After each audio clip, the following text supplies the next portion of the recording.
while we still getting deep, let's fuck this one slow.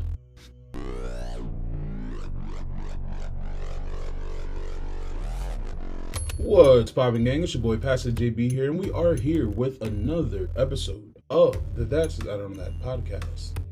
Hashtag TTOT Use that everywhere. And today we're gonna talk about satisfaction or lack thereof for me. Wow. I guess we're gonna talk about some shit. Satisfaction, or say no satisfaction. I feel like in life, and I don't necessarily want to spell any words, or words have power and words are spells. So I'm not necessarily speaking this into existence. I'm just going into my experience of life. I feel like I will never be satisfied, or I have never been satisfied with anything fully. No, wait a minute. Before you start throwing your tomatoes, listen to what the fuck I got to say. Just a little bit, because you might get really deep down. And then I'm just talking like deep down, deep in your gut spirit. Just a little. It's not like, for me, just going all the way deep is never. I don't necessarily ever want to sound ungrateful or say I ever was ungrateful or that I am ungrateful for what people do and what has happened and what, all that other good shit. But I think because I have such a high standard in life and what I like and what I do and what I see myself doing, and just always having the fixation with trying to get to my higher self and trying to be my best. Because, like I said, I like to stand out. I like to do me. I like to just be me. And I'm not necessarily worrying about anybody else. I'm just fully talking about me. Because at the end of the day, in this meat suit that we call bodies, we only have one, right? At least while we're here. This time. I just never was really satisfied with like anything. Whether it's like gifts or... well, I'm not going to say that. I'm not going to say never. But whether it's like gifts, whether it's an act of service... whether it was just things, anything. I've never really found full satisfaction. Going back to my high standards, or starting with my high standards, I don't know, I've always had an expensive, exquisite taste, whether that's in clothes, food, experiences, stores, or whatever. And you ain't even really got to be like expensive, just... And, because of course, a lot of these places, they don't really sell items, they sell feelings, But I'm not necessarily just talking about the material things, although it's more so geared toward the material things. I growing up, getting gifts, having birthday parties and stuff like that, I've always, and this is how I know I'm old soul and everything else like that, regular gang. But if it just wasn't up to my liking, or if I didn't do it, it wasn't done right and shit. Sometimes even when I do it, it can be done to my liking, but it's not full, or it's not fully what I want. And I also think that just goes to where I'm just not necessarily where I want to be in life yet. And I say yet because I know that shit is coming, and I know that shit coming strong as fuck. But pretty much. So I'm really solving my own problems, but I have my own solution pretty much, or I know why, or at the starting why. I'm not necessarily where I'm at. So I can't afford the things that I really truly want. And that was just through life. My parents weren't where they should be at, and they just necessarily couldn't afford things. My family, we're not, listen, anyway, y'all get the point. So I never was necessarily ungrateful. It could have been better. And I look at everything in life that way, though. You know what I mean? It could be better, or it could be worse. And I mean, that's a pro and a con of mine, because it's like, okay, the best thing is, I'm quick to get over shit, because my philosophy is, I could have been worse. Once it's done, like, I could have been worse. We could have died, but the con, though, could be it, or sometimes is, it could be better. Because, sometimes people can only offer their best, and just because your best, once again, is your best does not mean it's my best. And me knowing and respecting that of other people, that's how I keep my gratefulness. Like, okay, I'm grateful that you did something for me.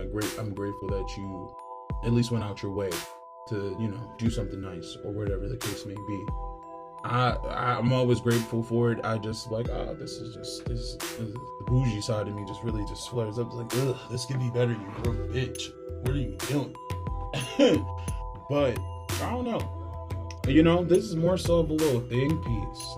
Like I don't know. I feel like even just now, whether it's a job, whether it's a gift, whether it's money, whether it's people, like, you could be doing something better. And I think because I always think far too. It's like, I'm an overthinker, but my brain goes eons and miles ahead. Not necessarily saying I jump to conclusion. I can jump to conclusion if I want to, but I don't always jump to conclusion because I have multiple thoughts. But just saying I always think further, than most. And that can be to my own detriment sometimes because, unfortunately, common sense is not a thing anymore.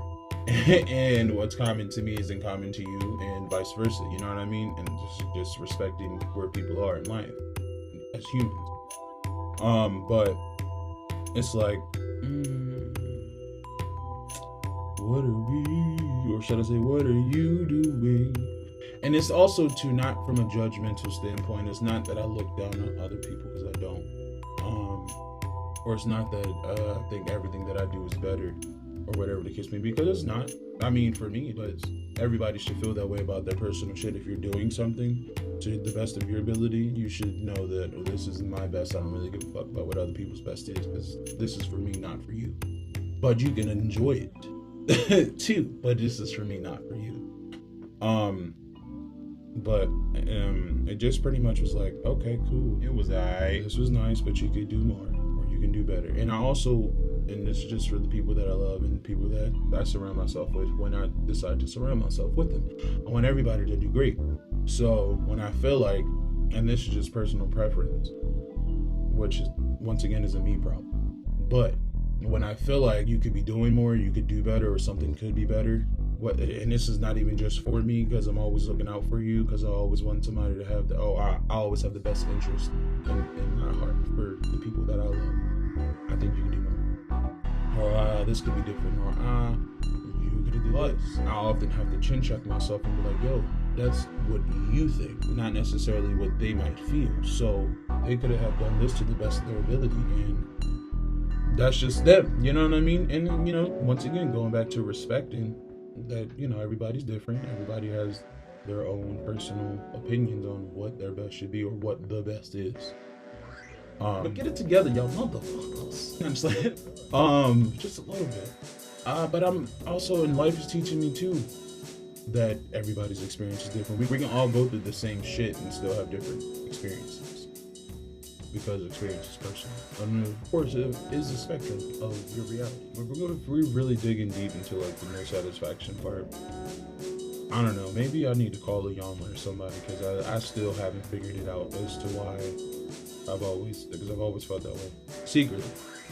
Secretly, you can't always express it because you don't want to hurt nobody's feelings, like, or you don't always want to go, oh, you broke bitch, like, you could have did something better, or I like it, or it's nice, but I don't like it, you know what I mean? Like, you know what I mean? You don't want to hurt nobody's feelings. I never want to hurt nobody's feelings unless I want to hurt you. But that's not really, I don't do all of that extra shit no more.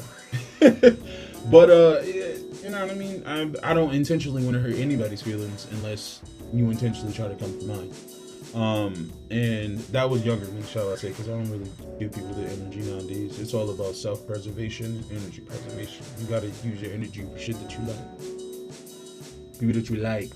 You know what I mean? Like, don't feed anything your energy if it doesn't suit you, in general. Or if you don't like something, or something is triggering you, that's out of your control, don't give it your energy or don't give it the power to affect you. Subtract yourself, or subtract your emotions from it. And I know that's hard, but I was emotionally closed off as a kid, and me noticing that as an adult, not really as a kid, but I was emotionally closed off, so that could have been, a huge reason of not really being satisfied with anything, because I couldn't emotionally connect. Now I can see and know the difference between when somebody's really trying to do something for you, and it's actually for you, and they're going out their way, and actually having the kindness in their heart to do it. But still was like, okay, maybe call me a bad person, but I mean, I'm just like, it could be better. That's how I felt. You know, that's how I felt and slightly still feel to this day. But I, once again, never ungrateful. I appreciate that any and everything that anybody has done for me to go out your way. Even your haters, you know what I mean? Because you made me great. You made me want to be great. You made me want to keep doing what I do. I love you for it. Me. But we're going to come back with more of this conversation after this quick commercial break. Necessarily going back to being emotionally closed off, in which I still can tap into that nowadays. However, not necessarily spontaneously, but what I can, I still can go back to, deep down in those feelings. I can do that. I'm the emotion acrobat sometimes, and shit's irritating, but whatever. But going back to being emotionally closed off, just thinking on that, I wasn't happy. I wasn't happy in life, or necessarily fully. And I mean, of course, growing up, when you're not happy with anything, I mean, emotionally closed off, it was more so the indifferent of feelings, but necessarily just lack of happiness. You have those moments of happiness, being okay. I'm not going to act like my childhood wasn't lit. It was lit when it was lit, but then when it wasn't, it wasn't. You know what I mean? And which is the up and down, annoying part. But the lack of happiness, just for any human in general, you have, a slight feeling of emptiness as well. So you're necessarily feeling subconsciously empty. It's like, how can you be satisfied with anything? Because nothing's making you happy. Nothing's filling you up. Nothing's bringing you enjoyment. You know what I mean? So that could be an issue, or that was an issue, or that is an issue. But that just goes back into necessarily not being where you want to be in life. And I mean, as a kid, you have no control over that. So don't beat yourself up about it, because I don't beat myself up about it or not. It's another little layer to my personality at times. But also too, a pro of not necessarily fully being satisfied is you continue to push yourself. And push yourself to really get into what you want, to where you are satisfied. And I mean, once you are satisfied, that doesn't mean stop. Because, it also, let me chill out. That's just how I think. Because I always want to just move up in life. Because I don't like stagnancy. Although that's not a word, but y'all know what the fuck I mean. I don't like complacency. I don't like being in the same position for too long. I don't like doing anything for too long because I get bored fast. And I'm easily irritated. Not easily angered. Easily irritated. And that just goes another layer into not being satisfied with anything because, okay, I'm not satisfied with this moment. I'm not satisfied with what you're saying. I'm not satisfied. You know what I mean? Subconsciously, it's like, you're irritating my life. Now you need to go on with your bullshit, Margaret, before you find yourself in a sticky predicament. But yeah, just not necessarily being happy. With the other things, of course, but I can go, honestly, my emotions or expressed emotions was either I'm enjoying something or I'm annoyed by something, and this is just me being a kid. It wasn't no in between because it was a lack of love. And not necessarily a lack of love, but a lack of love expression. So you necessarily don't know how to express that in too many forms. Like, it took me up until I was like 20 to really tell people I love you and I mean it. Not some sad ass shit, but just fully. Honest, subconsciously, it's like it was hard for me to say because you wasn't the family to grow up with hugs and kisses and all that shit. Every now and again, of course, but it wasn't necessarily frequent. So the emotional point of showing or expressing love and happiness wasn't really there. So of course, if you're not necessarily seeing it, what can you emulate or what can you really feel outside of your natural childlike self? And it's just being on top of being emotionally detached. It's like, what the fuck? Now, I ain't necessarily think I have all these issues as a kid because you're not fully emotionally intelligent enough to understand what the fuck you're feeling being young. But being an adult and actually analyzing my life and looking over and just going through experiences, whether they're traumatic or not, it's like, oh shit, okay, that's an issue, that's a deficit, that's a problem. I need to look back into that, and we need to figure out what that's about so we can try to fix that type thing. You know what I mean? And this is just me self-reflecting, because this is what I do, self-reflect. Dr. Phil Billy, a young Van Zanish. You know what I mean? No, once again, Dr. JB Strange, you will address me once I get my PhD. But yeah, no. We were just talking about like no satisfaction. It's like, okay, I'm in the process of figuring out why. I don't fully know why. That's just how I am. This is how I was kind of not feeling. Necessarily saying I would never be fully satisfied, although I've said that. But and not necessarily saying that I've never been satisfied, although I've said that. Small glimpses of satisfaction, but it's not full enough for me to be like, you know what, I've had a satisfying life so far. You know what I mean? Satisfied for a lot of things. I'm grateful for a lot of things that God has done for me and is doing for me and has in my path going forward. And I know the satisfaction and then the push to keep going is still going to come. But this is just what I do. I can't stay stagnant in one place. I can't be in one place too. I'm so boring. Like, the fuck, that's so boring. I need to conquer everything and keep it. There's nothing wrong with that either. So I'm not going to act like not being satisfied is a full problem. It's an issue emotionally. But when we come to talking business and everything else like that, that is where it's applied the most. And that's where I'm applying it the most nowadays. So it's like, listen, I'm cool with not being, I ain't gonna say I'm cool with not being satisfied, but I'm cool with getting what I want and keep going and getting more. Because that's just all what I want in life. I just want life to be joyous. The abundance of everything. So I can have everything and I can push everything. Not just for myself, but for my family. Not just for my family, but for the people that I love, the people that I call my family.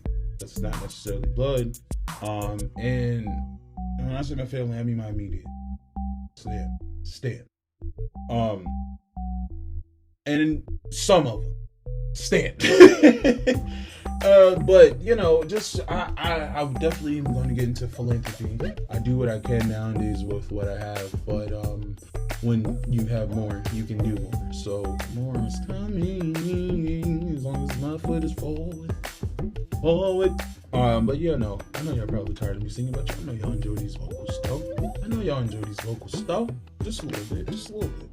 Now, I ain't saying I'm a vocalist, but I am a vibe curist, okay? I would curate a fucking vibe like no other. But anyway, honestly, that's all that I have for right now. We definitely will touch back on this topic and this subject once I figure out more about what's going on. And honestly, drop down in the comments below, DM me, let me know if you've experienced not being satisfied or feel like you're never satisfied, you feel like you never will be satisfied with anything. Whether that's a relationship, whether that's food, whether that's life, whether that's your job, whether that's business, whether anything in life, you know what I mean? Just once again, open into the conversation, open into the dialogue to definitely come back and let's figure this out together. Honestly, that's all that I got, and this has been another episode of the That's That on That podcast. Hashtag TTOT. You already know, use that shit everywhere. And if you're not using it everywhere, why? What are you doing? I know you ain't using no other hashtags, because them other hashtags dry as fuck. Even if you don't use a hashtag, just remember That's That on That podcast. The red logo. Yeah, it's your boy, Pastor Dr. JB. It's dangerous. And I am. When you're comfortable, you are at Signing most off things. for You tonight. should never feel comfortable. You should be happy and dissatisfied. Anybody ever tell you, hey, look, you know what? Just be satisfied with what you got. Don't believe them. Get them away from you. You should never be satisfied with what you got. Because the attempt to get more makes you into something better all the time. The comfort zone is dangerous.